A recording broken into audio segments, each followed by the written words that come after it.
Hi everyone, my name is Claire O'Connell and I'm delighted today to be speaking with Professor Hamsa Venkat. Hamsa is currently in South Africa because the pandemic being the pandemic, it means she can't quite get to Ireland yet, but she will be in Ireland soon to take up a very exciting new position at Dublin City University. This is the newly created Naughton Family Chair of STEM Education. So congratulations Hamsa on this, on being awarded this chair. It's very exciting.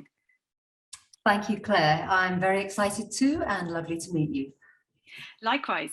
And I suppose, one of the interesting things about this chair is that it is going to focus on that really kind of early part of education and the importance of building confidence and competence among students and teachers at that early stage of primary education as opposed to post-primary. So primary education being kids maybe aged between 5 and 12, a very formative time in children's lives. And that's an area that you've been working on a lot in South Africa at the University of Witwatersrand. And I'm going to ask you about the work that you've been doing on that. Particularly, there was one project that really caught my eye called I Hate Maths, which is an interesting name for a project. And it also kind of speaks to the importance of addressing people's attitudes to maths and STEM subjects as well. But before we talk about that, can I ask you about your own journey into mathematics education? Who or what inspired you? Yeah, sure. I was probably unusual in some ways, and I decided quite young that I actually wanted to be a maths teacher. It's rather it's a relatively unusual career trajectory to choose quite young. But I have to say, in the background, I really liked maths at school. I really did enjoy. I was one of those children that did enjoy maths at school. And in fact, my favorite subjects at school had always been maths and English, interesting, because I was an avid reader and I loved reading. And I enjoyed those two subjects more than I enjoyed sciences, actually, although I kept on doing science for most of my school career as well. But I had decided quite young, although maths and English were my favorite subjects, I really didn't want to teach English. I didn't want to teach language. That was kind of what I wanted to do for myself because I loved reading. But I did like the idea of teaching maths, and I don't quite know where that came from, except that I came from a history of teachers. My mum was a primary school teacher, her father had been a lecturer, so certainly we came from an academic background, a teaching background. So in some ways that was natural. And maths was really the subject that I wanted to teach. So I came with that kind of enthusiasm and a real, enthusiasm for mathematics and for teaching quite early on in my career. And maths has historically and to the present day been a field that is dominated by men. Did you ever feel sort of there were barriers to overcome as a woman in maths and maths education? So personally, no, and luckily no in many ways. And I think that was largely due to a family background, because the family background and I grew up in London. I went to London comprehensive schools. The family background was like, in no uncertain terms, you must get a degree. So that was kind of drilled fairly early on, but what you get your degree in doesn't matter. So I ended up with a maths degree, and I've got a younger sister, and she ended up with an English literature degree. And both of those were completely fine. So I didn't see the kind of the gender bias that way. Where I did see it was in, when you would tell people that you're interested in doing a maths degree and then interested in mathematics teaching, you would see a slight eyebrows raised, and that was fairly common and actually true amongst men and women. So, and there was certainly a gendered part of it there, but I think where it really kind of hit me was, as I told you before, I really enjoyed maths at school. And then when I came to university, maths was slightly a rude awakening because I kind of didn't understand it at the point of contact. And I remember after having gone into teaching, I taught for about 8 years and then decided to go back and do some postgraduate study. And one of the really interesting pieces of work I was reading as a postgraduate was work that's well known in maths education by a lady called Jo Bowler. And she wrote about the differences between boys and girls' expectations of mathematics, but also of learning in general. And one particular point struck me, and she said girls tended to need much more than boys to understand what they were doing. Boys in her study were much more likely to say, well, it kind of in a utilitarian way, I just need to get through this because I need to pass an exam. Girls were much more likely to be turned off a subject if they didn't understand it. And that was just really interesting for me to reflect on, particularly with primary maths teaching, because we know that it's primary schools where children get turned off maths. And if they're turned off maths by the end of primary schools, it's really, really difficult to persuade them to stay interested in maths through secondary. They struggle through it, but they drop it the minute they can. And there's some evidence to say that that matters much more, and it's more important if we're going to get girls to stay in the STEM pipeline, that we keep them enthused. And part of being enthused is to show teachers how to teach mathematics for understanding rather than a kind of rote procedures. And that was an interesting reflection on the gendered patterns that we see. Absolutely, and it is so important to be aware of those nuances as well for the individual's experience of maths education, particularly at that formative age. Can I ask you then to tell us a little bit about the research that you have been doing in Johannesburg on that need to sort of take a broader picture of maths education at that early stage? Yeah, so I've had a lot of fun in the work that I've done in Johannesburg. While I've been here, I've held a chair in primary mathematics, and it's been a really interesting project because it was framed very explicitly as a research and development project. Now, in many ways, internationally, people know the headlines about South Africa. They know about the apartheid history. They know about ongoing inequality in the terrain as well. And obviously, at the moment, we're in the news for COVID and lots of other reasons as well. But the fascinating thing about working on the ground here is that in some ways, the problems that we see in the rest of the world with children who are fearful of mathematics, but more interestingly, teachers who are fearful of mathematics, those issues are writ large in South Africa. So it becomes a really interesting issue to work on from a research and development perspective.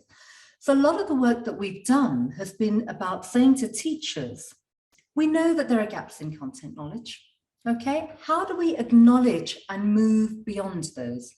Because you actually can't get enthusiastic about mathematics teaching without doing mathematics. It's not an abstract conversation you can have. So a lot of our work has been about building platforms and building events and building spaces where teachers can come together and work on mathematics without kind of being fearful or embarrassed, and to leave a load of those emotions, which we know are often deeply held into adulthood.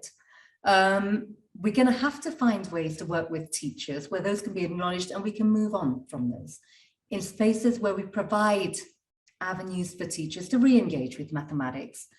So, and you mentioned the I Hate Maths initiative, and the I Hate Maths initiative was especially that. It was, we used to hold these very large open seminars with invited speakers. They were kind of focused on mathematical problem solving at the primary level. It was for teachers and they were open for it. Any teacher who wanted to register could come through. So we would have these very large events where we would focus on games and puzzles and people working together on a problem in an environment which very openly acknowledged that I hate maths is a commonly expressed emotion. And they were quite intentionally called I Hate Maths. And we had this kind of play on the Bruce Willis film. So we had I Hate Maths 2, except it wasn't 2 with a 2, but TOO. And then I Hate Maths with a Vengeance and all of this. So we had a whole series of these things. And the intention was to get teachers working together in a fun environment, in a safe environment, where you could kind of say, it doesn't matter if I get things wrong. I don't have to worry about being embarrassed or pointed out or shamed in some ways. And we hear all of those words when we speak to people about why mathematics triggers all these emotions. And often it's about a teacher who did shame me.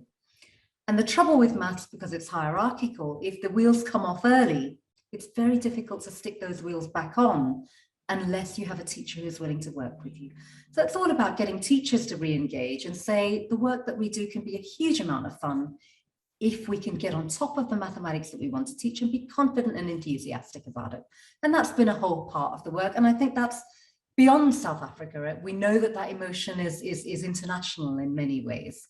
And that's been an important part of the work that we do. I love that, bringing the fun into it and that kind of, safe space to talk about these things and change people's attitudes as well, which is so important. Now, obviously, the role that you're coming to in DCU is STEM education. So you have the science, technology, engineering, as well as the maths. Can you put maths into context for me there and maths education? How fundamental is it across STEM? I think it is fundamental, but I wouldn't say it's any more fundamental than the others. And if we're thinking about primary schooling, obviously kind of mathematics and science are the disciplinary subjects that will be recognized in those spaces. And we need to get those disciplines good, because I don't think you can build good STEM on the back of bad disciplines.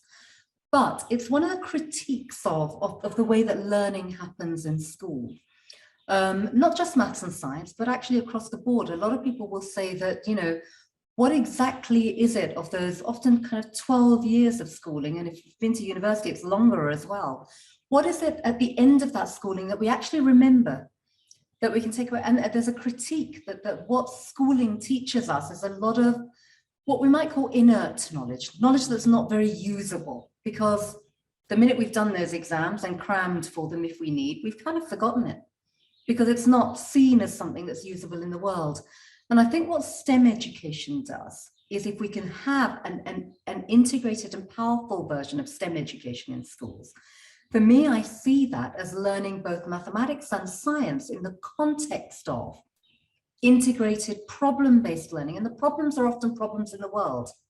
And we know that we've got any number of problems in the world that need urgent solving. And they often need a mathematical component, but they also need a scientific component. They often need a design component. But it goes beyond that as well, because problems in the world are human problems often. They could also be environmental problems and any of the other things we see. But solving problems in the world takes a good interactional sense. It takes persuading people to come together to solve them. So all the other things that we might see as important, like the arts, like the humanities, but like the psychology and the sociology of our communities, are also important to build skills on. Now, often the way mathematics and science are learnt in schools tends not to emphasize the need for any of those other skills, those broader human skills, if you like. It's kind of, you can leave your interactional skills at the door and just do your mathematics. But problems in the world don't come like that. Firstly, they don't come in a box which is labeled, here's a maths problem, or here's a science problem. They come as problems in the world. So for me, the enthusiasm for STEM education is that if we can do that well, and we can do that well early, we start to say that the things that we learn in school are useful beyond our schooling. They're useful in the world, and we can do things powerfully in the world by bringing an integrated set of skills together. So for me, it is beyond a buzzword. Okay, it's because the mathematical knowledge is important and powerful, scientific knowledge is important and powerful, but we have to bring that together in a kind of package of skills that allow us to make some change in the world. Excellent. And, you know, I mean, you will in DCU, obviously, you know, DCU has a wonderful reputation for working in this area, and you will be working with lots of colleagues, you know, including colleagues at the Centre for the Advancement of STEM Teaching and Learning, or CASTEL. And of course, that includes researchers and faculty from the DCU Institute of Education, the Faculty of Science and Health, and the Faculty of Engineering and Computing. So how do you see your kind of work as this new chair of STEM education? How do you see that playing out in that environment?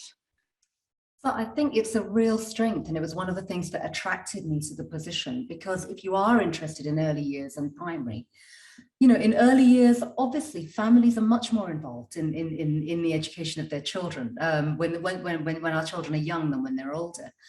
And I think early learning is not just about these little boxes of disciplines that we teach in school.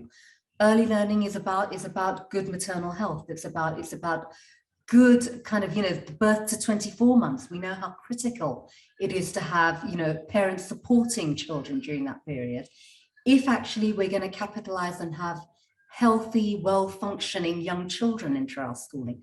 So in many ways, as a context, it's very naturally multidisciplinary.